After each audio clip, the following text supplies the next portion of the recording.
Okay, so let's pick up where we left off last time. I'm going to go ahead and comment out all the stuff I currently have in main just for testing, because I've definitely broken our input file here by kind of showing what we're going for. Everybody can hear me, right? And see my screen? Yeah. Yes. Yes. Good. All right, and it seems like I think the homework went a little bit better for people, a little bit more in everybody's wheelhouse. Does that sound correct? Yes. Okay. So let's go here. Let me open up my Keynote.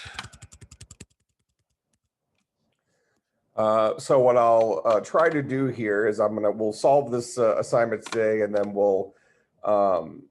I'll introduce a little bit more. So the assignment I'll give over the weekend will be kind of like 1.5 steps forward rather than 3 steps forward. So it's a little bit less daunting, because I know several of you really struggled with the previous assignment. So I'll try to do that. The one thing I'll point out is, so next week is our last week of classes. We will have class on Monday, and then depending on whether we finish what we need to finish, we might also have class Wednesday. And then I'll put the exam up. It'll be on Blackboard, and you'll have until midnight on Sunday to do the exam. We'll talk about that more. Well, I guess I could talk about it for a few minutes right now. So the exam will be a cumulative exam. It'll be all on Blackboard. There'll be 10 questions. It'll be up probably before class on Wednesday, but no later than midnight on Wednesday, let's say. And you'll have until midnight Sunday to finish it. So it'll be 10 questions, theory and programming. There'll be several questions where I show you code and ask you to tell me what this code does. There'll be some theory questions where I ask you to, language theory based things. For instance, this last time we were talking about parse trees. So I might ask you things specifically about parse trees. If we kind of go back and flip through the slides for a few minutes here, I'll just kind of point out things that I would say are extra important. So certainly understand the goals of programming languages, how we're trying to connect a human being to ultimately the CPU, and we're building a tool in between.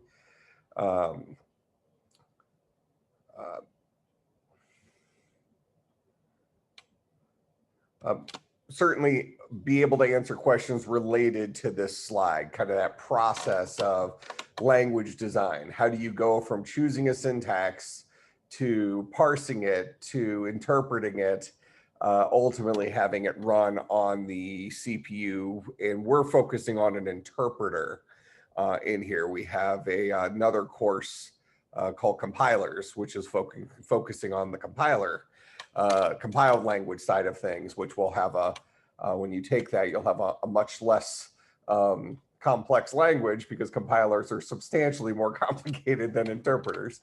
But in any case, all the questions on this exam will be from the position of an interpreted language. Know what the job of a parser is, know what the job of an interpreter is.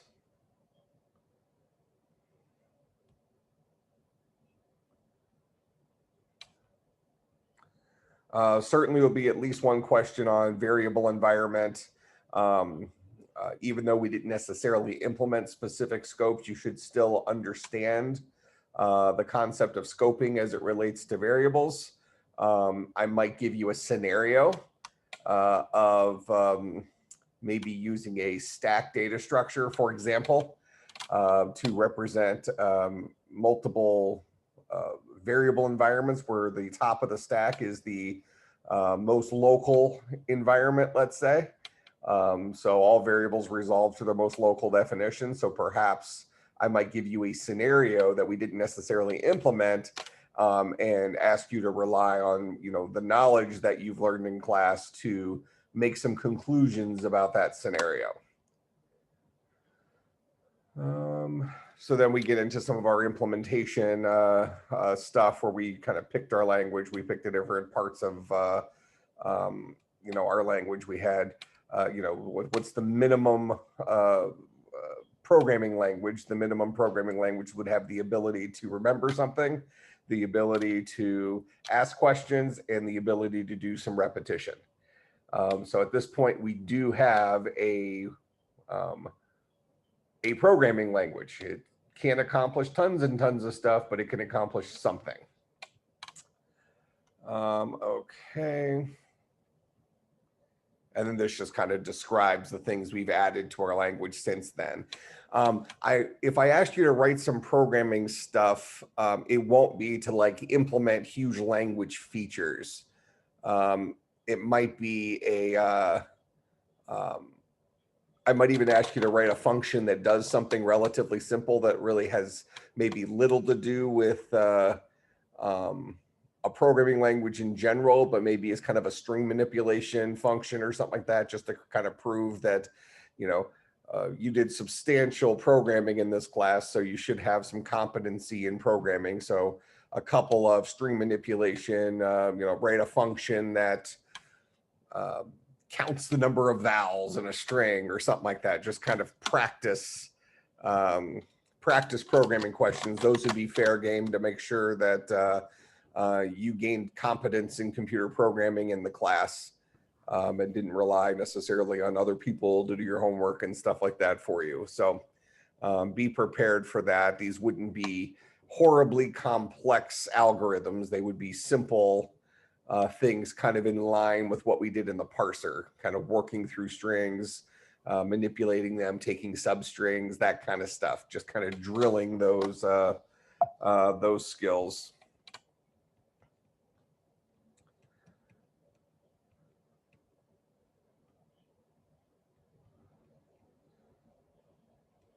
Okay, and this stuff is just stuff that we've added to our language since then. All right, so, and like I said, that exam will be 10 questions. It'll be all online on Blackboard, closed note, closed book, closed neighbor. So you should do this on your own. I'll design the exam to take about an hour, but I'll put like a time limit of like 3 hours on it. So it should not be a time crunch type situation. You'll have to complete it all in a single sitting. So when you go to take the exam, make sure you've allotted 3 hours of time in case you want to spend extra time on it or something, but it should only take you about an hour if you know what you're doing type thing. And that exam, like I said, I'll have up on Wednesday next week, and it's due by midnight Sunday. So it'll be up a week from today. It's possible I might put it up before that, but I'll guarantee it'll be up by a week from today. And it'll be due by midnight on the following Sunday.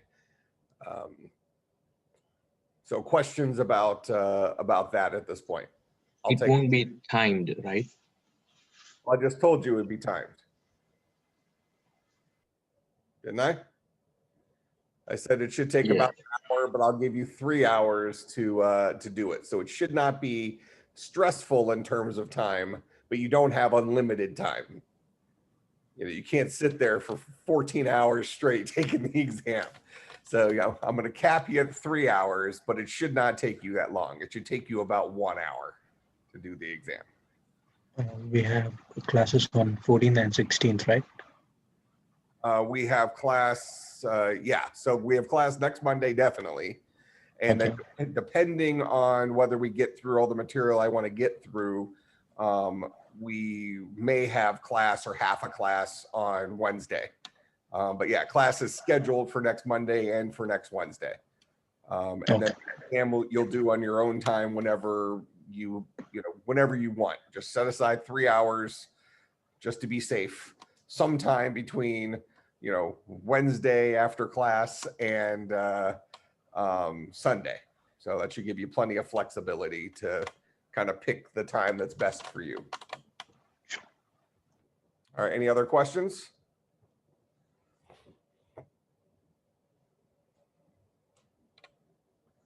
Okay, and if you have more questions on Monday or something, we can certainly talk about that. But I just want to give you kind of the highlights of what the exam might look like and things like that. I would say if you've worked hard on all the homework assignments and feel like, you've gained some competency in programming, not just language theory stuff, but also some, string manipulation type stuff, which is effectively what the parser is.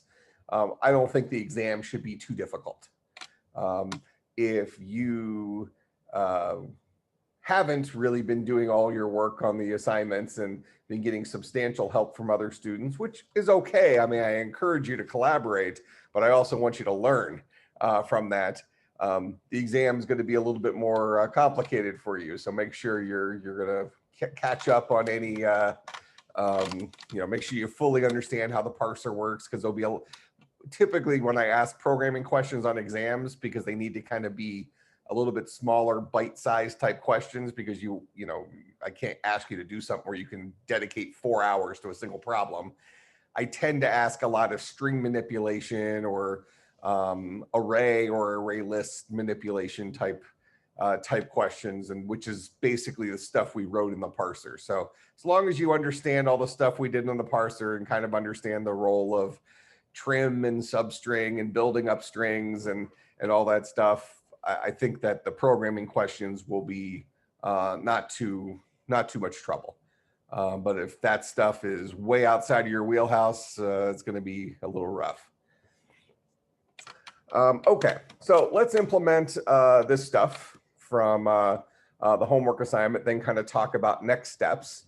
And then I'll assign the next assignment. We might go the whole time. We might stop a little early today. Just depends on what pops up as we do this stuff. But I am going to try to make the next assignment a little bit bigger than the one from Monday that was due today, but not drastically larger like the last assignment was, because I know some of you were concerned about the amount of time you spent from last Wednesday until Monday on your homework. So I'll try to make it a little bit more reasonable. Sound good? All right. So let's. So last time we talked about kind of building our component objects for our parser tree. All right, where we decided, okay, so anything in yellow here, we decided was going to be an abstract class. Anything in green is a class that we would be inventing, right? Where the idea is that we have the idea of a program, where a program is a collection specifically of statement trees, okay? Where a statement tree is a collection of statement parts, which is a collection of part trees. Where really statement parts and expression part, these guys exist for us to ask whether something is an instance of one of those as of right now, okay? So this guy is going to have a part type associated with it. So let's just start writing our 3 abstract classes first. Take it one little step at a time. So I'll go into Eclipse here, and I'm going to do this inside of our current project. I think I kicked around the idea of maybe doing as a separate project last time, and let's just do it inside of our, so I'm going to do it inside of our parser. What I'm actually going to do is I'm going to create a new, can I do a package inside of a package? I think so. And we'll create this guy. This guy will be called ParseTree.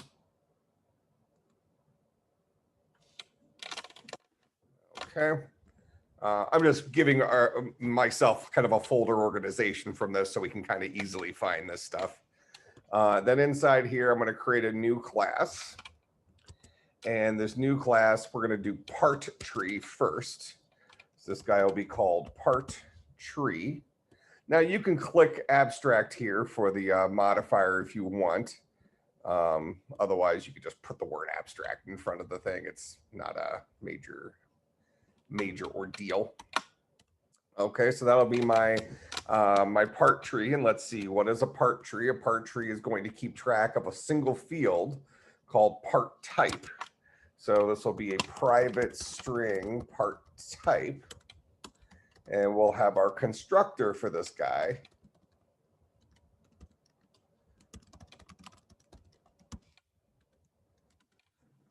All right, and this guy will set this dot part type equal to part type.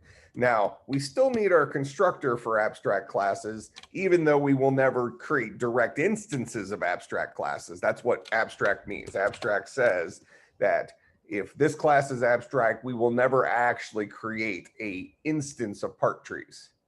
Similarly, we won't actually ever create instances of statement trees. Instead, we'll create our instances of statement parts. Instead, we'll create statement trees, which are statement parts, which are part trees. All right, so we will create instances of these guys indirectly using our normal classes. Okay, so we'll do that, and we'll go ahead and give ourselves a getter for part type here. So we'll generate getters and setters, and I'll just put get part type, because we're setting it through the constructor. We don't need to create the toString method here, right? Well, I mean, we don't need to. The toString method is only used if you want something to print out. You know, so if I take abstract off of this just for a second, and I come into, I'll just go into driver, where I have driver open. All right, and I'll go ahead and create a what is it called, a part tree. Part tree PT is equal to new part tree. I'll just put example here for a second. All right, it wants me to go ahead and import my part tree from ParseTree. So here's ParseTree.partTree. All right, and then I do system.out.println PT. When I print this out, it's going to show up as like a weird looking memory address. Let me make sure nobody popped in. I don't know why that popped back up. So it'll look like a memory address when I run this guy. So this is weird memory address because it's calling the object. It's calling this dude's version of toString. If I wanted to write my own version of toString, I could say public string toString and have this guy return LOL or something like that. For no good reason, just I can override the toString method from my parent. And actually you can, I think it will do the whole override thing if you just start typing toString.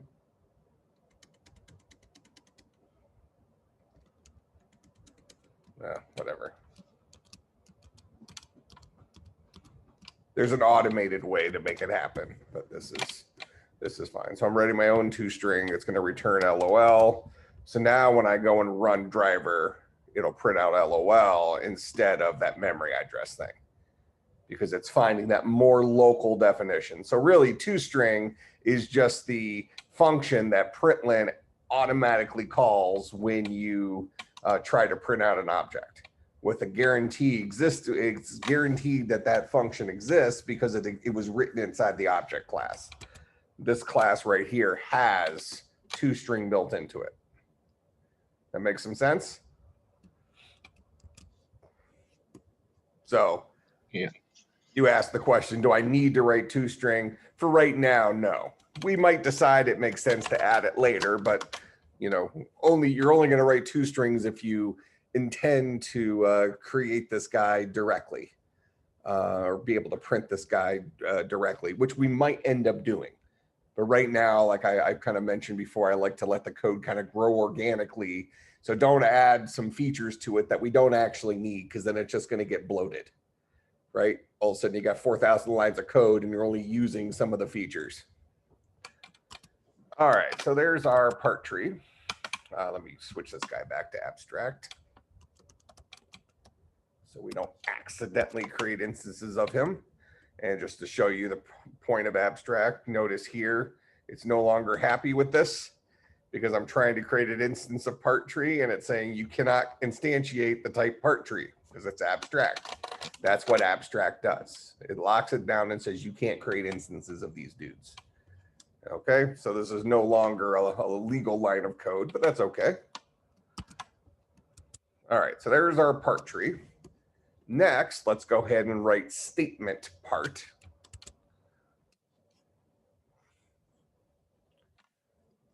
I'm going to create a new class. This guy will be called statement part. And I'll go ahead and choose him to be abstract. Now, this guy is going to extend part tree. So he is a part tree, and then a little bit more. Okay, so what we'll do in here, for right now, we're not going to actually keep track of anything because we don't know what fields we're going to keep track of. That's something that you'll be adding in potentially for your homework assignment. All right, so public abstract class statement part extends part tree. We're going to go ahead and create a constructor for this guy. And he'll take no parameters. And what we'll do is we'll go ahead and call our parents constructor and just pass it the type we are, which is a statement part for right now. We might decide that that needs to be a little different later on. But right now, a statement part says his type is statement part and he is a part tree. What does part tree take in? It takes in a part type and just sets this field equal to part type. Now, right now, one thing you'll notice is if I am inside of, here, I should be able to show it to you this way. If I try to say system.out.println this dot, what did I call it? Part type. This dot part type.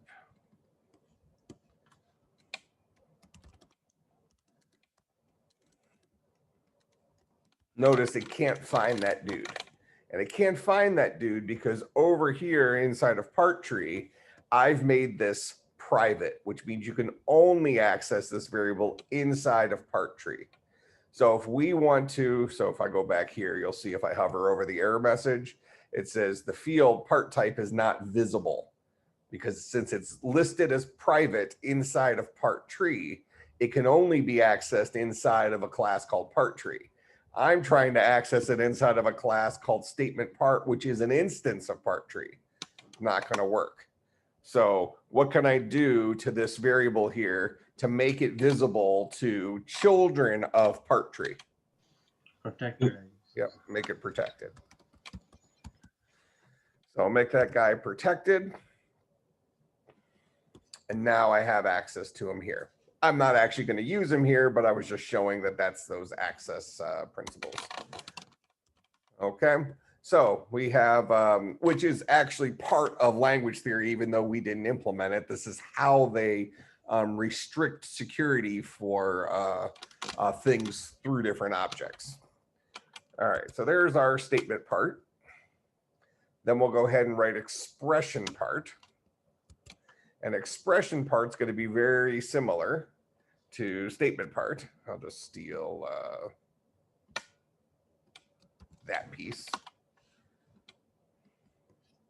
So we'll say new class, expression part.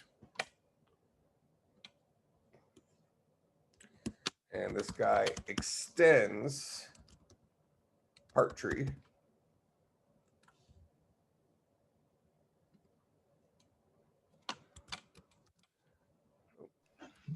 Isn't that the abstract class as well? Yeah, it will be. Thank you. Abstract class expression part. Make sure I rename my constructor here. And then he'll set himself to an expression part.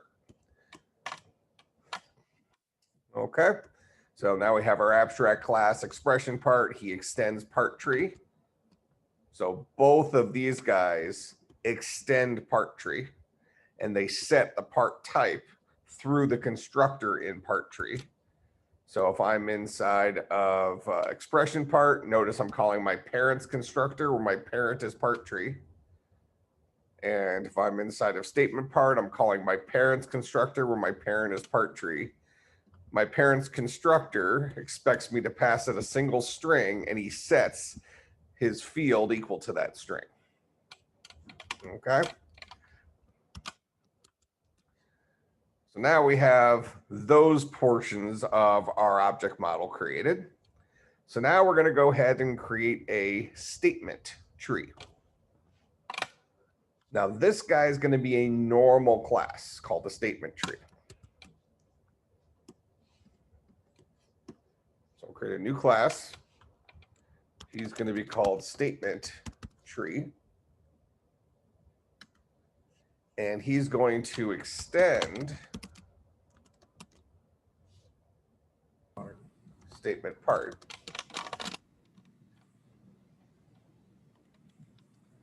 If we look back at our model here, a statement tree holds a collection of part trees. So we're going to have a private array list of statement tree called the statements. Hold on a second here. Collection of part trees.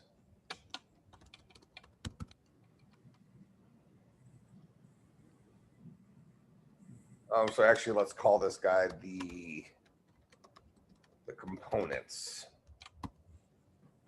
So let's create an array list of components. I'll import array list from java.util.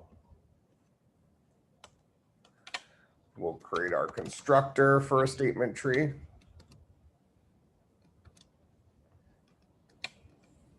He'll take in no parameters. He'll go ahead and we don't actually have to say that in here. It automatically will call the parent's constructor when it's building a statement part, because the parent's constructor has a no argument constructor. If I go back to a statement part here, notice this guy has a constructor that takes no parameters.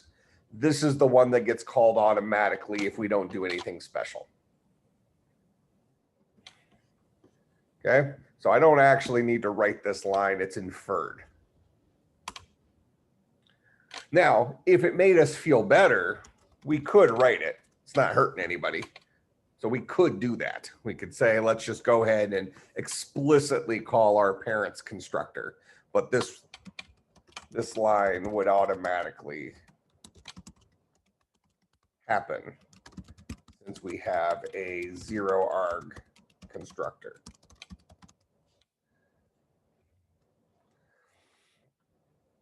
All right, and then we'll go ahead and finish setting up our array list. So this dot the components is equal to a new array list of part trees. Like that. All right, so there's our constructor for our statement trees. Now this is all we need to add for right now. I guess we could give ourselves a getter for the components if we think that might be handy, but I'll actually just leave it blank for right now, because as part of your next assignment, you'll be enhancing these guys a little bit to make it work for a very simple parse tree. We'll talk about that here in a few minutes. All right, so there's our statement tree. Now we're going to go ahead and write expression tree. Now notice here as we design this, notice a statement tree is a collection of anything that's a part tree, whereas an expression tree is a collection of only expression parts. You can't embed statements within an expression, but you can have expressions embedded within statements, and you can also potentially have statements embedded within statements in the example of like a block statement, you know, where you have a collection of statements inside of a single statement. That's why this guy holds a collection of part trees, and this guy holds a collection of expression parts. All right, so we'll go and write expression tree.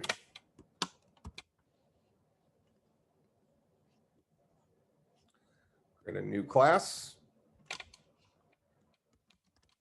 expression tree. And this guy extends expression part. That's what we called it, right? Expression part. Yep. And he's going to maintain a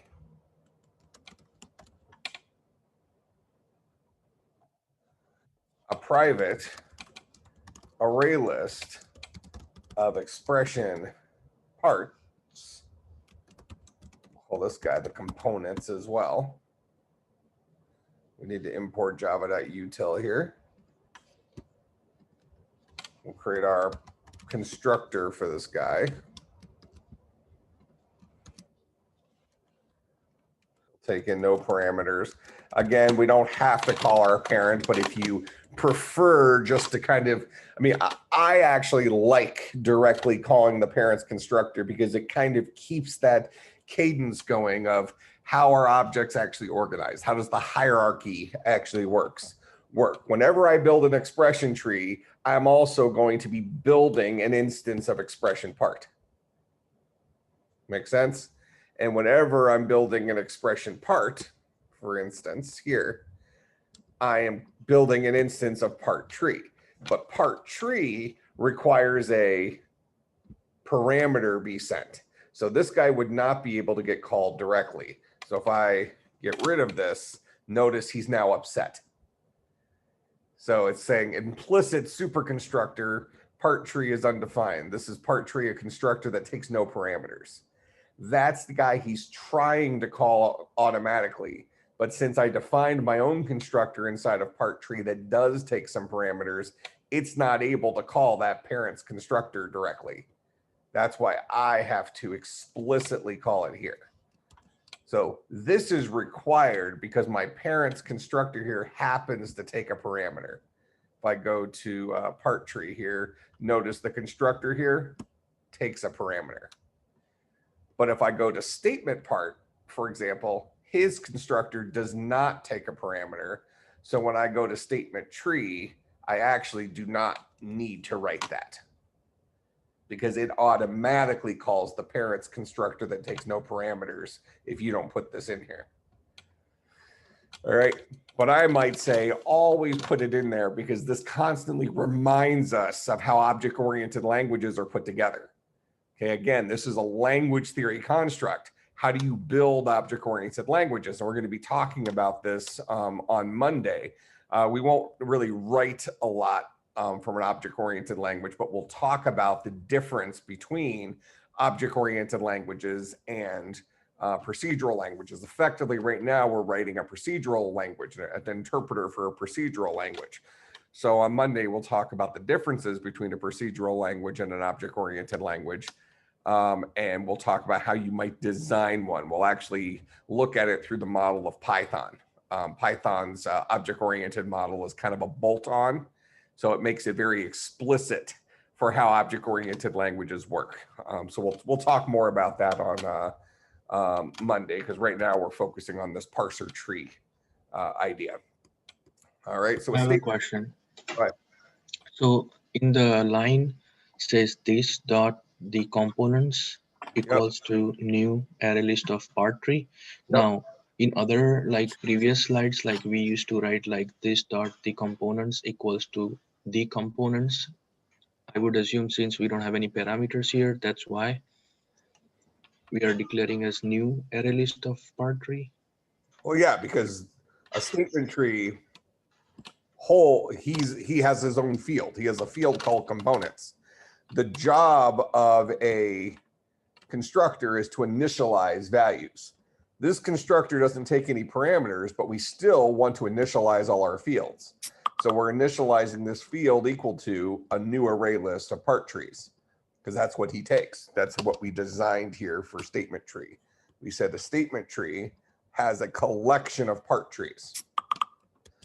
So if I don't actually initialize it here, what I actually have up here is a variable called the components, but he's not equal to anything. I haven't actually created an instance of a part tree array list to actually put things into. So I need to make sure that I initialize my fields and say, I need to initialize my empty array list because we haven't actually added any part trees to this guy yet. That'll be kind of what your homework assignment is going to do. I haven't added any part trees to this yet. So I'm going to just make it initially an empty array list that is capable of me adding some stuff to it later. So we are creating the object here, like the name, the components. This actually creates the array list. This just creates a variable that's capable of holding an array list.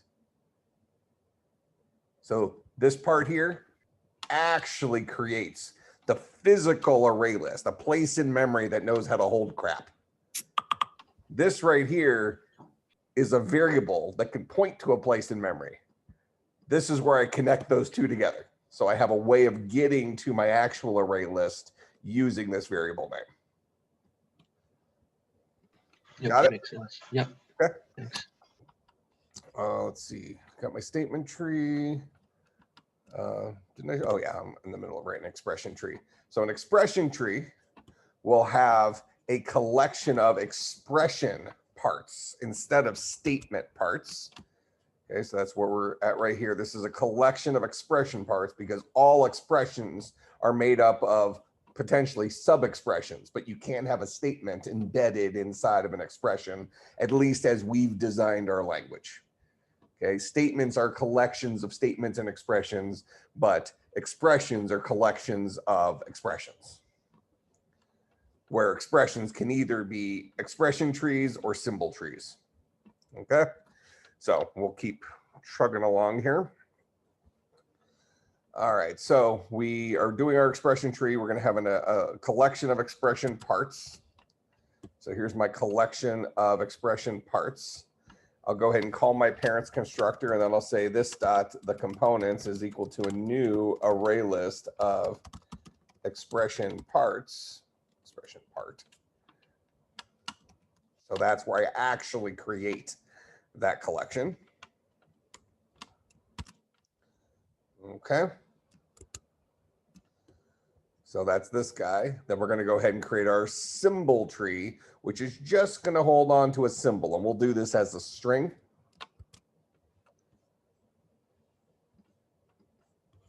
So we'll say new class.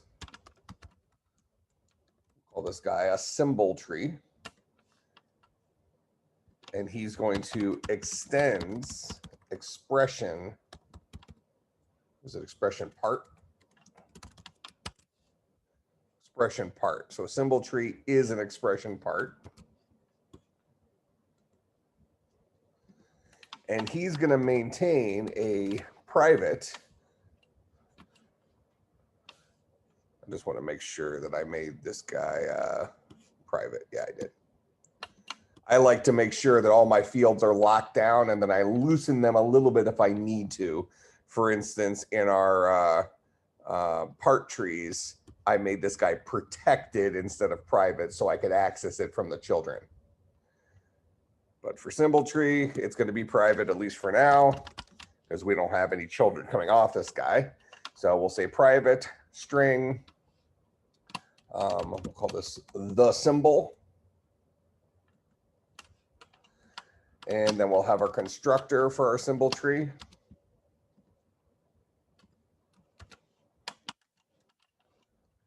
And this guy, I'll go ahead and have him take in a string symbol. I like to name them the same. If I'm going to call it the symbol up there, I'll have it taken as the symbol here. This dot, the symbol is equal to the symbol. All right, and keep in mind that I'm also going to be calling my parents constructor before this, even though that would automatically happen for me. Like I said, I prefer to explicitly write this because now you kind of see how this picture comes to life. This guy calls the constructor for this guy. This guy calls the constructor for this guy. This guy calls this constructor for this guy. So if I go into ParseTree here, even though I didn't write it in here, the constructor for this guy's parent, which is object, this is like an invisible extends object, is in here. So now I'm being explicit about all those things. A ParseTree extends object. A ParseTree extends object. So the first thing he does is call objects constructor. A statement part extends ParseTree. So the first thing he does is he calls ParseTree's constructor. An expression part extends ParseTree. So the first thing he does is called ParseTree as a constructor. A statement tree extends statement part. So the first thing he does is called statement parts constructor. A expression tree extends expression parts. So the first thing he does is call expression parts constructor.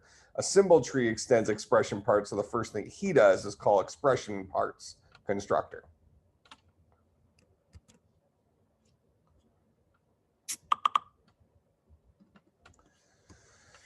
All right, so there's me calling expression parts constructor, and then I need to get to my symbol tree. So he's going to call expression parts constructor. I'm keeping track of a symbol. I'll go ahead and set the symbol equal to whatever was passed in. All right, now realistically, we probably do want a getter for that symbol, but I'm going to leave it blank for right now so you can let your code organically kind of grow when you actually need to be able to get at that variable. Those will be good things to practice for the exam. Okay. So go back to my picture here. So now I'm done with this side of the coin. So now I just need to write this last thing called program tree, which doesn't extend any of these things. He just extends object. So I'll go and I'll create a new class program tree.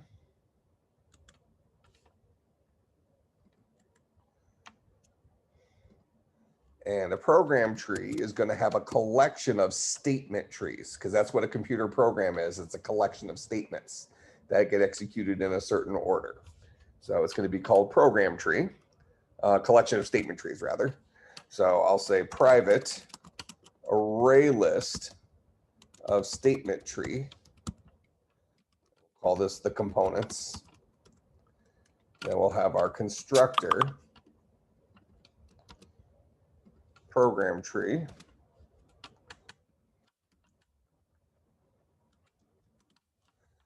This will say this dot the components is equal to a new array list of statement trees. I need to import java.util array list. And just to be complete here, I'll also say extends object, even though that is given. If I don't put anything here, it automatically extends object. And then I'll also explicitly call my parents constructor. Again, not required because it automatically happens for me. I would call this one of the strengths and one of the weaknesses of Java. One of the strengths of Java is if you learned how to do object-oriented programming in an older language where you had to explicitly define who the parent was, then you appreciate the fact that in Java, you don't have to write it. But if you learned how to program with something like Java, you might not necessarily connect those dots that says, oh, by the way, this guy by default inherits from object. We've drawn this inheritance model here. This guy inherits from object, which in Java happens automatically, but in older object-oriented languages, we have to specify that. We have to say, this dude right here is one of these guys. Now notice I've color-coded these things where we had zero control over this. That came with the language, right? So I can't change object in here, but I can go ahead and extend object to make kind of my own version, a specialized version of object. All right, this guy's going to hold a collection of statement trees. Let's make sure I did that right. Statement tree. So he holds a collection of statement trees.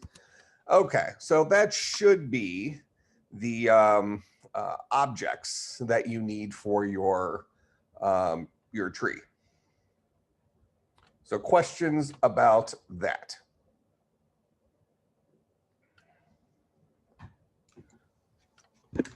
I have a question with the expression state. I think it says expressions tree. The first thing is, do you think that actually an expression tree will have unlimited expressions underneath? Well, I mean, it's possible. I mean, like, you know, we had some stuff where we had like do maths inside of do maths inside of do maths, right? Each do math is an expression. I think based on that scenario, say if for instance it's a do math, technically it is a tree structure, so it should have like 3 parts: left, operator, and a right. Yep. And supposedly, if you are thinking about the say the Boolean expression, that's also 3 part: left, middle, and the right. So I think expression tree, if you're using like the array list, then you have to hard code it. Okay, the first one is left, the middle is, for instance, the middle is operator, and the right is, and the third one is the right. So what I mean is, it seems like not very convenient to use if you're just using array list in expression, because logically, I think at least we don't have anything more than 3. Okay. So what you're kind of saying is, well, what you're really talking about is an extension of this. So in real life, right now, what we would say is generically an expression tree is a collection of expression parts. But what you're basically saying is this guy would also be abstract. And Yes. what we have underneath this guy is we would have special kinds of these guys. So for instance, we might have a do math expression, where a do math expression is an expression tree, but he is a special kind of expression tree that specifically has a left expression part, an operator, which is a symbol tree, and a right expression part. He would have 3 fields associated with him. So with that in mind, you would say, well, I don't even need to store a collection in here because I won't actually create these guys. These guys are actually going to be specialized versions of expression trees, which are built the way they're supposed to be built, correct? Yes. Yep. But as of right now, we only went down to this level.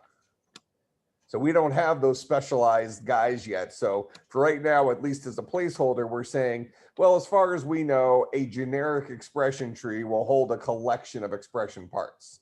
This might go away as we make specialized versions of this, but for right now, we're just giving it some initial structure of these components that we're going to need. Sure. But you're right. You're right. You're basically saying this really isn't usable in our reality. Yes. But it's going to be the basis for all these other things. Realistically, we might say all 3 of these are going to become abstract. Because we might have specific kinds of symbol trees. That's maybe a little bit more of a toss-up. We might just say that a symbol tree is just a single string and it's going to be what it's going to be. But you could have specific kinds of symbol trees. You could have, you know, math operators, you can have Boolean operators, you know, those kinds of things. So you could choose to really break that down, but certainly statement trees and expression trees could be more specific to certain kinds of statements, like an if statement or a while statement, where an expression tree, they come in many flavors, specific ones. Your homework for Monday, which we're going to start talking about here in a minute, is going to be to add a single statement type. So rather than, build this thing out to support a zillion different statements, we're going to add a single statement type to this. So we will be expanding it as you're suggesting. All right, so let's leave it like that for right now. So basically, for the rest of you didn't follow that conversation, this is kind of incomplete from I can actually use this perspective. What this gives us is our foundation for being able to now parse strings into parse trees. Does that make sense? Or into program trees, let's say. Because in our initial program, we're actually not going to have a collection of statement trees. Well, we will. It'll just have one statement in it. All right? Because we're not, I only want you to be able to support for Monday's homework a single kind of statement. I guess you could potentially have multiple of that kind of statement. That would be legal for us, but this just gives us the first kind of initial use of our parse tree. Okay, so now let me go into our, I want to just go to my language, my syntax readme. And we're going to pick one of these statements that should be relatively easy to work with. I think a remember statement might make pretty good sense for our first stab at this.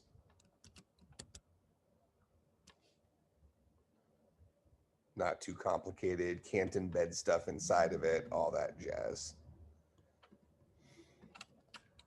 All right, so if we have something like this, we have a string that is a remember statement. And what I'm going to do is I'm going to steal this piece here.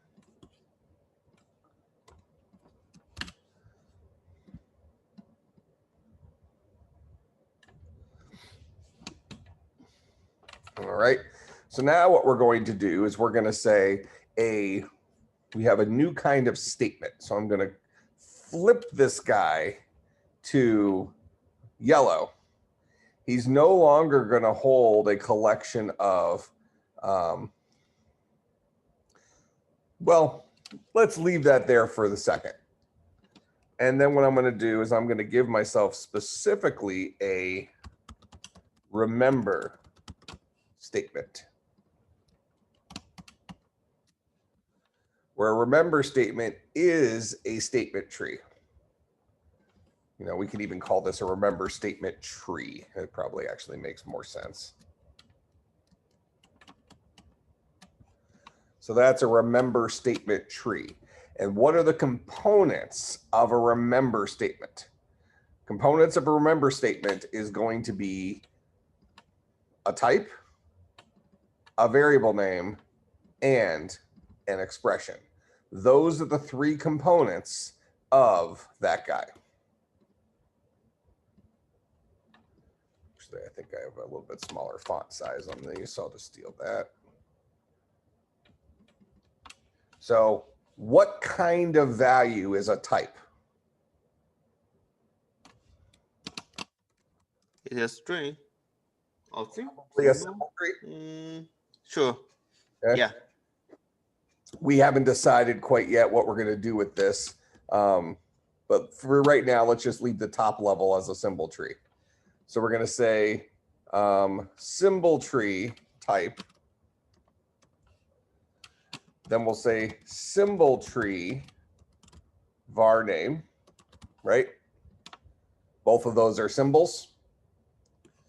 And then we have our expression that we're setting it equal to.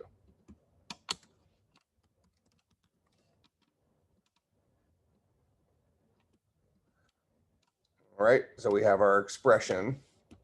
So this guy will be some kind of expression tree called expression. These are the components of a remember statement. So int and string, it's called symbol tree type. For right now, yeah. we might decide that we have math operator symbols and type symbols if we're going to support specifically integers and booleans. That way we can ask a question, is this a type symbol or is this an operator symbol? But right now we can just deal with it generically and just say anything that is a string we're going to represent as a symbol tree. It's just it holds one piece of information rather than also a type. All right, so we have this guy, a remember statement. Now, initially, if I just kind of write an example of our remember statement, we might say something like, remember int a is equal to 5. Okay, let's keep it simple, where we're only going to allow ourselves to store a number, okay, which will be a literal expression. So this guy will now go to yellow. We're going to have a literal expression tree, where a literal expression tree is just going to have a value associated with it. So I'll go ahead and steal this.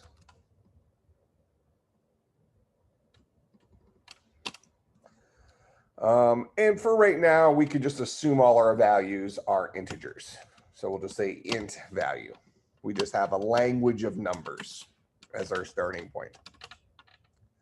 Okay, so now with this in mind, we no longer keep track of a collection of part trees. We no longer keep track of a collection of expression parts. Instead, we say that we have certain kinds of expression trees. Right now, we're only going to support one kind of expression. That is a literal expression tree that only holds an integer value. Similarly, we're going to only have one kind of statement tree, and that is a remember statement tree, which holds 3 pieces of information.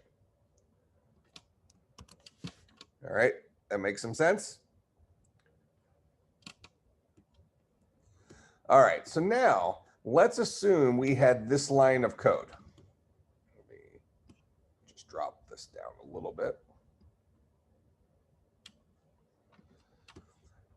So we're reading this guy through, and we want to ultimately create a representation of our tree structure, okay?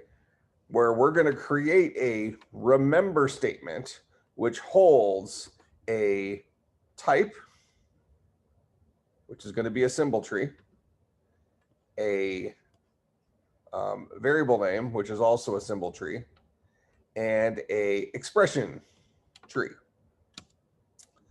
All right, now, up to this point, we might say, well, this isn't necessarily different than what we had before. Okay, the difference for us right now is how we can parse this. All right, so what does this mean? This equal sign right here, this guy would be something called a reserved word in our language. Okay, now reserved words can exist in various forms. What I'm going to do here is I'm going to create a top level object called language core, and I'll make this guy a let's see, I'll just drag him way over here because he is going to be an object, but he's not the parent of these other things. We're going to write him as a singleton. Okay. And then what we're going to go ahead and do is I'll go ahead and add my language core. Actually, you know what? I'm not going to add it. Well, here, I'll add it as a starting point. So I'm going to go into my parser tree. We're going to create a new class called language core.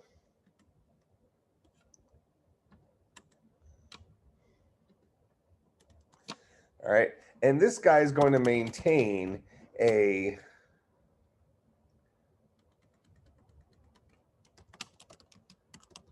private static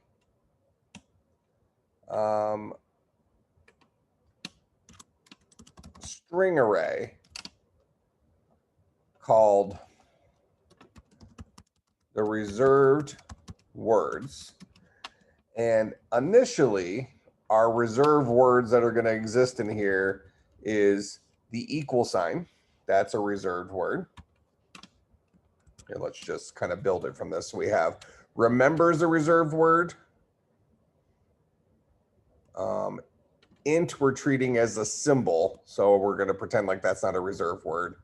Variable names are not reserved word, but equal signs are reserved words. They have meaning to them. So we'll also put in remember here. These are the, as we have it right now with our single statement type, these guys are the reserved words in our language. All right. Then we're going to have a function. So we'll say public static Boolean is reserved word that will take in a string s as a parameter, and he returns true if s is one of the reserved words and false otherwise. So I'll say for int I is equal to 0, I is less than s dot length, I plus plus, if language core, it's not s dot length, sorry, it's language core dot the reserved words dot length. Language core dot the reserved words dot length. If that guy, what is this guy's issue?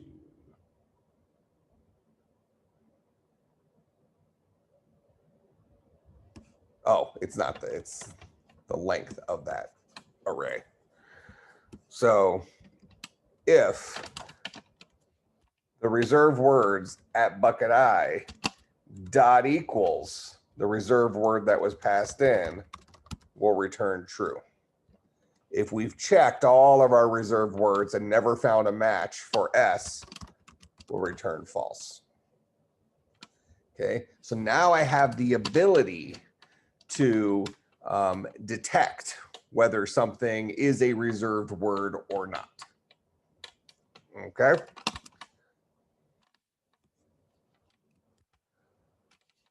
So we come back in here. So now we're going to ask the question, how do I parse this?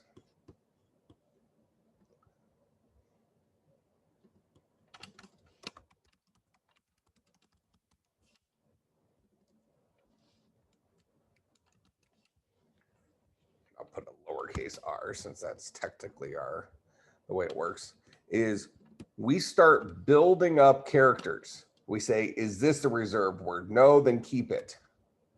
So we want to build up tokens,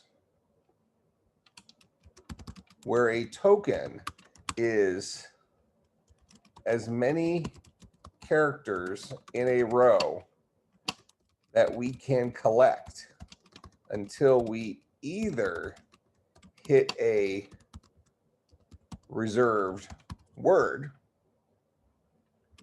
or a space. All right, so building up tokens. We're going to build up the R. We're going to say, is R a reserved word? No, so build it up. Is E a reserved word? No, build it up. Is M a reserved word? No. E, no. M, no. B, no. E, no. R, no. Are any of those guys reserved words? No. So at this point, we've built up the string remember. Then I hit a space. As soon as I hit a space, I now know that I have built up a single token. So in this case, as soon as we hit the space, we have built a single token. In this case, that's the token remember.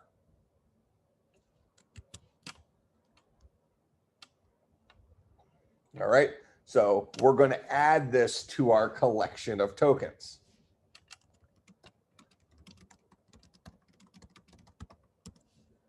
Isn't the remember is the reserve word? It is. But R was not, E was not, M was not. So we're going to capture this as a token. So the goal that we're trying to get at here is we're trying to tokenize our string. Get a collection of all of the individual tokens within our string. All right. So as a human being, if I just look at this real quick, this is a token, this is a token, this is a token, this is a token, and this is a token. But I can't just split it on spaces because the human may have written it like this. A is equal to 5 with no spaces. So in that case, I would have collected the A, then I hit something that was a reserved word in and of itself, the equal sign. And I would know that the end of my token was A. All right. So after, then reset the token to empty string. Do this over and over until you hit the end of the string. So I built up my first token, and when I hit a space, I knew it was done with the token. So I emptied it. Now I'm building up my next token. Is this a reserve word? No. Is this a reserve word? No. Is this a reserve word? No. Space. I got my next token. Store it, zero it out. Is this a reserve word? No. Is this a reserve word? Yes. I got my next token. Add it to my list, zero it out. Is this a reserve word? Yes. Okay. Now, do I need that equal sign as a token? Well, at this point, we can maybe say, well, yes, we could keep it as a token because that equal sign might be used in our other expressions. So we can say that if I ran into a token and my current token is the empty string, or if I ran into a reserved word,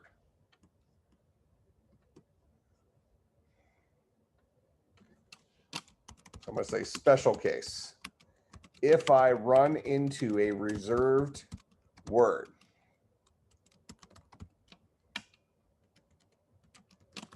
character, so that would be a character, one character long string that is one of my reserved words, and my current token is the empty string, then make the token that reserved word.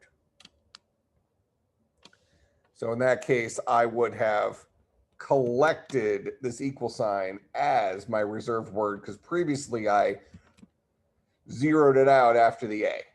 So I said, I'll collect this token. Is that a reserved word? No. Is this a reserved word? Yes. So I got my A. Then I'm here. Is this a reserved word? And sorry, reset token. Is this a reserved word? Yes, it is. Is my token currently in the empty string? Yes, it is. That's my special case where I will now store this reserved word as a token. Then I get to this. Is this an empty string? No. Is this a reserved word, a semicolon? Yes, it is. So I'll keep the 5. I don't have it currently represented as being one, but I need to go add that to my language. So we're going to say we also have the semicolon is a reserved word.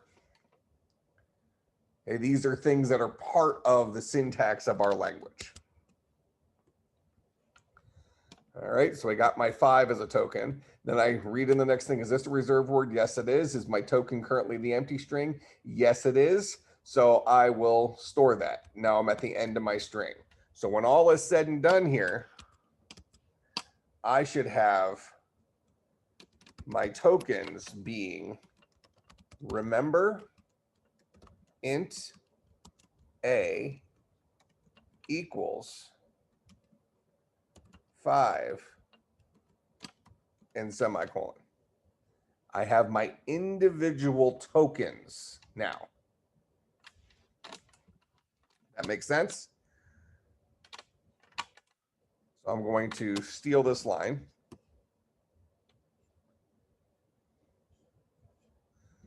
So I'm going to actually say, how do we tokenize? Then I'll create a new slide. How do we build our parse tree? Start off with my tokens.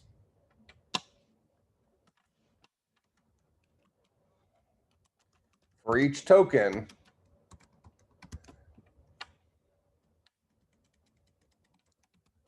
process into our tree. And what does that mean? When I bump into a remember, so each of these tokens stands on its own, right? So I bump into a remember. I need to ask myself, what is this guy? What kind of animal is a remember? So I need to find out, is that guy a reserved word? Is remember a reserved word? Yes, it is. Since it's a reserved word, it then has meaning. Is the current token a reserved word? If yes, as is the case with remember, create a remember statement. And remember statements require a type, a value, a type, a variable name. They don't actually require the equal sign. So I can burn past this token and a value. Okay. So I'm going to go ahead and say, since I found a remember, I need to consume 1, 2, 3, 4, the next 4 tokens. I really could say, since I know I'm also grabbing the semicolon, I could say I need to consume the next 5 tokens. So my next 5 tokens end up becoming my inputs to my remember statement, or at least parts of them. So pass the next 5 tokens. I'm actually going to call it consume and pass the next 5 tokens to remember statement tree. And when I say consume, that means I'm eating away these guys. So ultimately my list of tokens ends up being empty. Okay. Now, with that in mind, if I'm processing for each token process into our tree, this means that if I'm actually consuming these guys and they disappear, every single token that I actually process at the top level will be a reserved word. I'm guaranteed of that. Since this is a reserved word, I go ahead and consume everything from there. Now let's assume that I had another statement after this guy. Let's say, remember int b is equal to 4, something like that. Let's just say that I tokenize 2 lines from my code. So now those are all my tokens from my my source code. As soon as I hit this first remember, I know to consume all of this and build a remember statement tree. Okay. Similarly, as soon as I hit this first remember, I know to consume all of this and build my remember statement tree.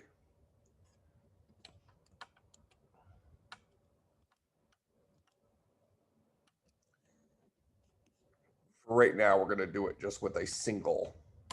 You could assume you only have one line of code and it has to work for remember, keeping it simple for this. All right, so we consume all the tokens that are part of this statement.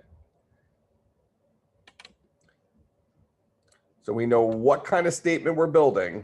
Then we're saying consume the tokens up to the semicolon. That's effectively what we're saying. We're not checking for syntax here. We're just saying that this guy works.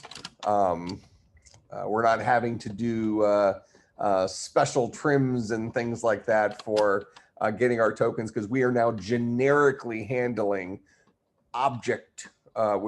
tokens in our language and getting our strings broken into appropriate tokens. So now when I pass all of these tokens to a remember statement, internally, I'm probably going to ignore the equal sign and I'm going to ignore the semicolon. Neither of those tokens are meaningful tokens, if that makes some sense. Okay, they're not meaningful tokens to our larger language. Okay, but we still need to consume them because we don't want it here on our token. Right now, this could be a token list. This could be probably an array list, but really we're treating it like a stack. As we're popping stuff off the stack, which actually removes them from the stack, we are making decisions for the next entry into our program tree. Okay, if the current token is a reserved word, and we'll say which they all should be, since we are consuming the necessary tokens each time that are associated with a reserved word. So we'll consume and pass the next 5 tokens to our remember statement tree.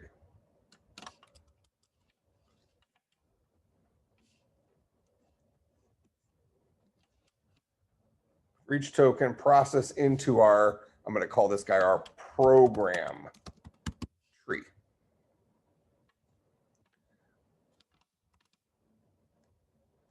All right, so what we'll be left with for this guy is something that looks like this.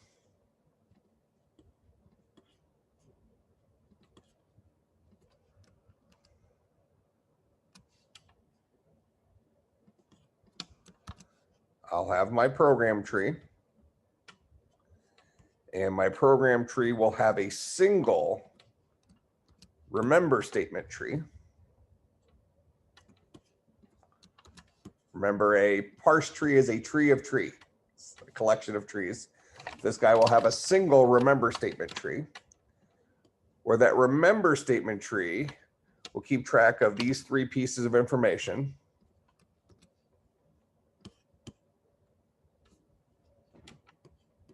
Actually, I'm not going to build it like that. I'm going to build it. So the first piece of information is a symbol tree type.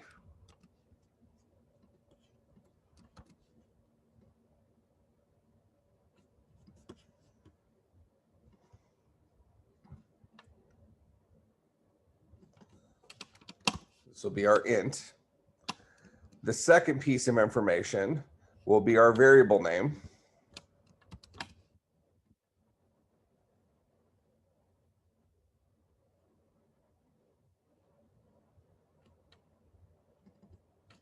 Would I set this equal to A?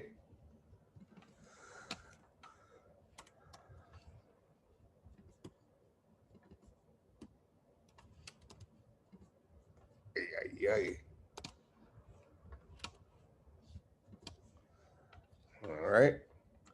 And let me actually steal my tokens from this just so I have it out here.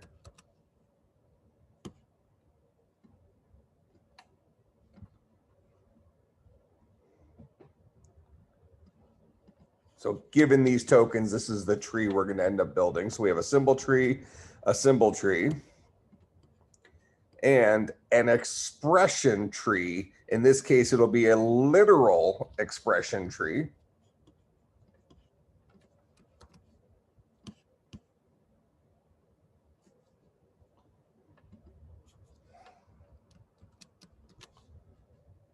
And what did I set it equal to? 5. Yep. That's the tree it'll end up building. So we will have an instance of program tree. Inside that, this guy holds a collection of statements. For right now, for the homework, you only have to make it work for a single statement. Even though the exact same code should work for multiple statements because of the way you're building your tokens. Okay, and now because you're effectively ignoring white space, how do we tokenize? Hit a reserved word or a space, and then we can say ignore carriage returns. That is the \n character. I'll write it as a single character. You won't have to necessarily worry about that for your homework since I'm saying it only needs to work for one line. You're just building a single tree for a remember statement, let's say. But really, you could have 50 remember statements and build the appropriate tree as long as you allowed it to kick it down a line by ignoring the \n. So I can say you can assume that \n ends a token. So you can't have like half a token on one line and half a token on another line, something like that. There's a little bit of lost truth in that, but since you're only having to make this work for one line, it doesn't matter.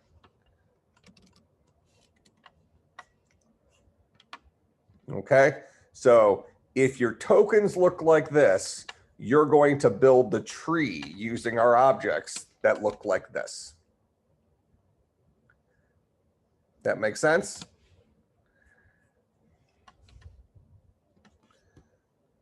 So, homework. Read in from a file a single line of syntax. Like.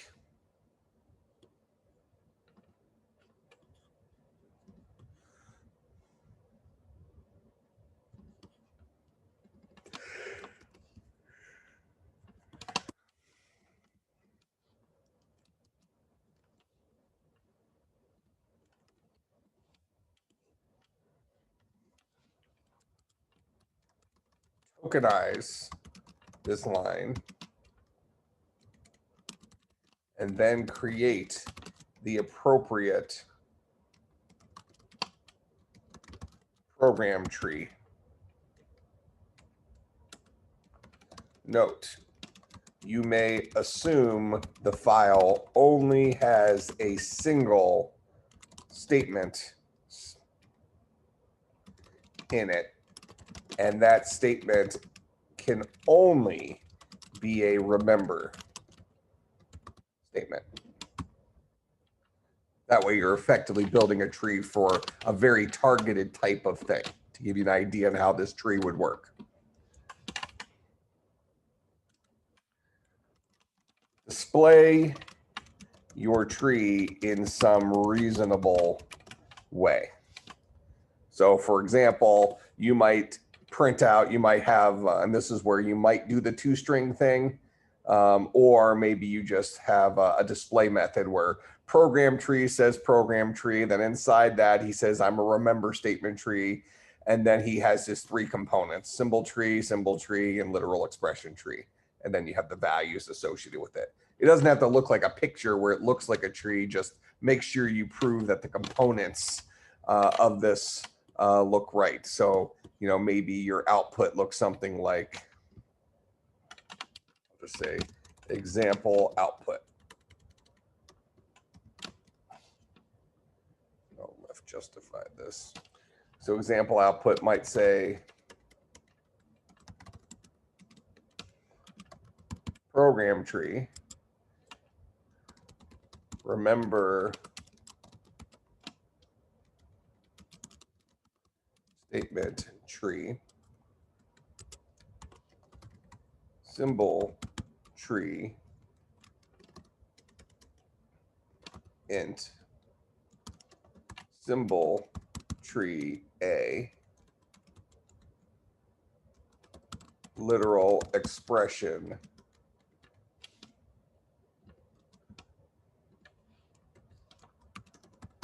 tree 5.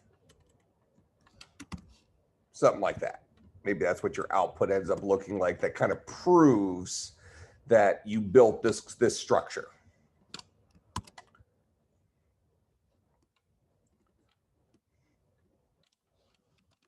That would prove that you built the tree structure above.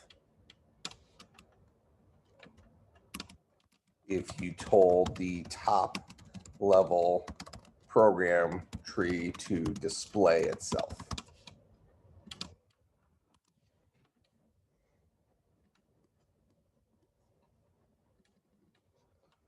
All right, questions about what I'm asking you to do for Monday, which should be a significantly more attainable project size for over the weekend. Maybe even a little bit on the easy side, but that'll make up for what you did last weekend. So does it make sense what I'm asking you to do? So let me go ahead and add this to Blackboard.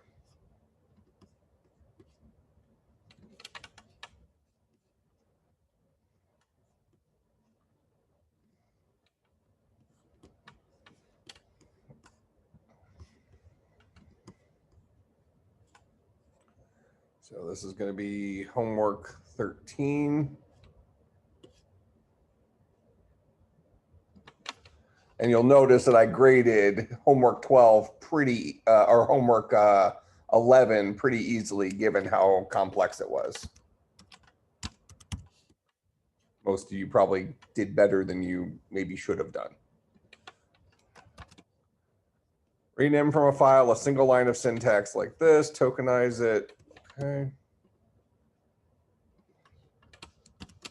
Submit a GitHub link as well as the self eval.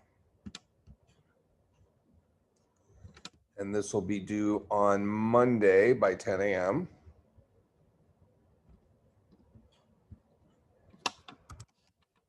Possible points.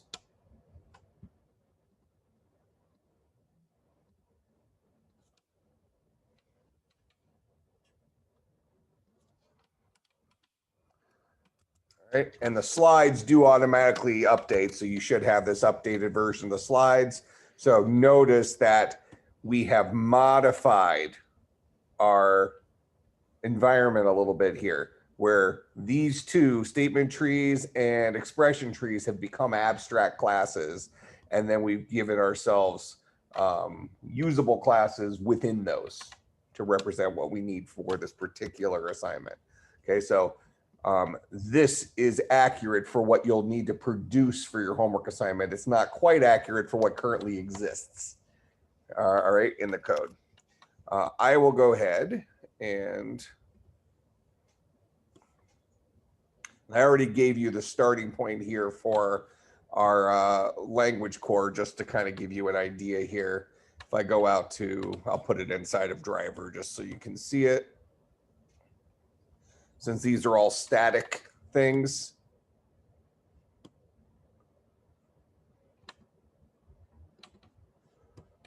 I could say this dot or language core dot is reserved word remember, for example.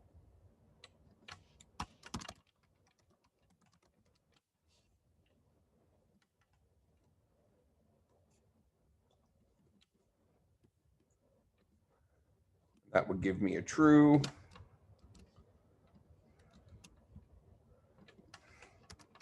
And that should give me a false. So there's my true and my false. So that's how you can use this thing's called a singleton. What do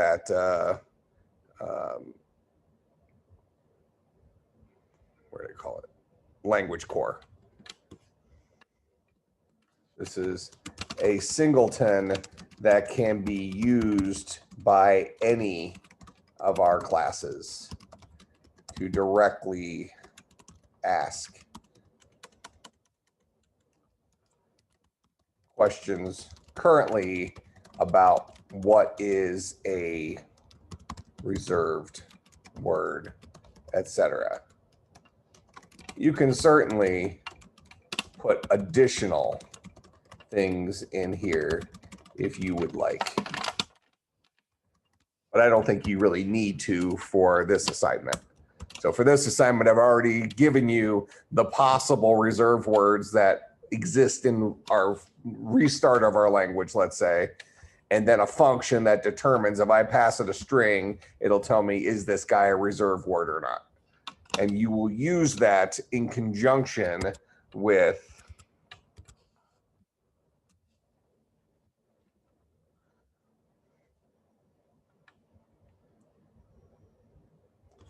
this slide right here. How do we tokenize? Because we're going to be interested in whether something is a reserved word or not as we're building it up. You will then also use it for how do you build your parse tree, even though, as we talked about consuming these, you know, whenever you can consume whenever you consume the top thing of the stack, of your array list, however you're going to represent your tokens, whenever you see that one, you know it'll always be a reserved word, because everything after that you're going to consume up to the semicolon in this case. So then you'll be left with nothing in there. All right, so comments about what I'm asking you to do. While you're thinking about that, I'll go and update our code here. Updated for homework number 13. Starting point. Commit that, push origin.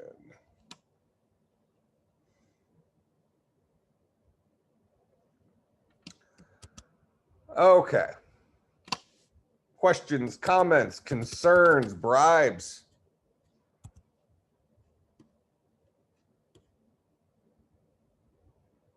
All right, well, that's what I have for you today.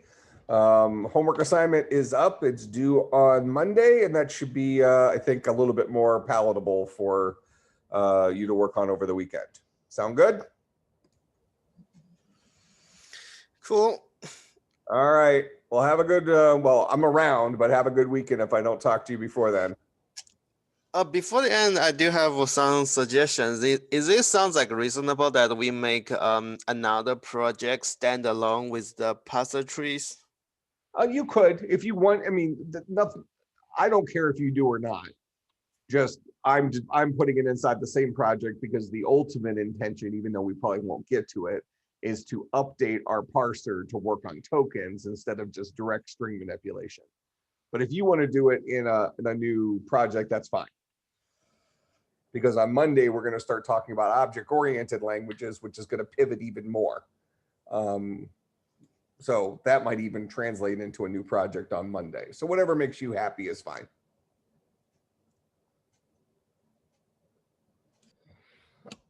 All right, anything else?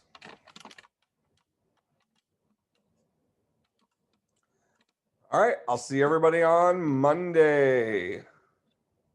Have a good day.